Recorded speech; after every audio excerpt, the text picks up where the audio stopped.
सुख और दुख हमारे ही भीतर हैं।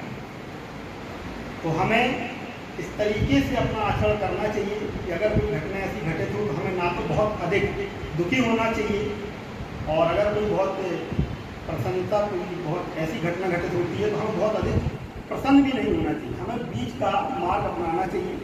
हम हमेशा एक संतुलित रहें जिससे हमें ज़्यादा तकलीफ भी नहीं होगी।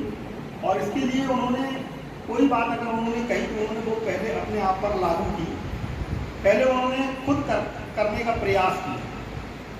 तो कई कहानियाँ उनके बारे में हैं। एक बार एक महिला थी, उसका एक बच्चा था, तो वो किसी बीमारी से ख़त्म हो जाता है तो बड़ी महिला दुखी हो जाती है।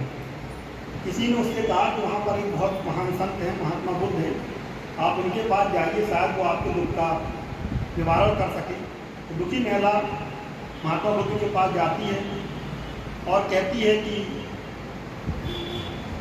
प्रभु, हमारा बालक खत्म हो गया, आप इसको जीवित कर दें, मैं बहुत दुखी हूँ। उन्होंने थोड़ा सोचने के बाद महिला से एक बात कही, बोली ठीक है कोशिश करेंगे, पहले आप एक काम करिए, आप किसी ऐसे व्यक्ति को हमारे सामने लाइए जिसने अपने जीवन में कोई भी उसका खास व्यक्ति उसने ना खोया।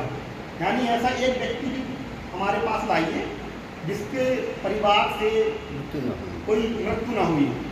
वो महिला गई, उसने कई दरवाजे खटखटाए और उसने पूछा क्या आपके यहाँ कोई ऐसा व्यक्ति है, आपके यहाँ कभी कोई खत्म तो नहीं हुआ? तो सबने कहा नहीं, मेरे यहाँ भी कोई खत्म हुआ, मेरे पिता, मेरी माँ, मेरा भाई।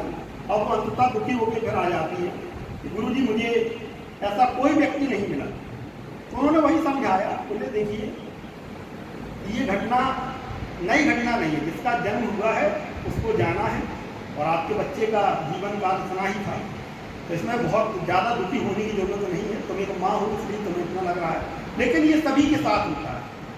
ये हुआ कि तुम्हारा बालक पहले खत्म हो गया, ठीक है। तो इस तरीके से उसको समझाने का प्रयास किया और वो महिला समझ भी गई है।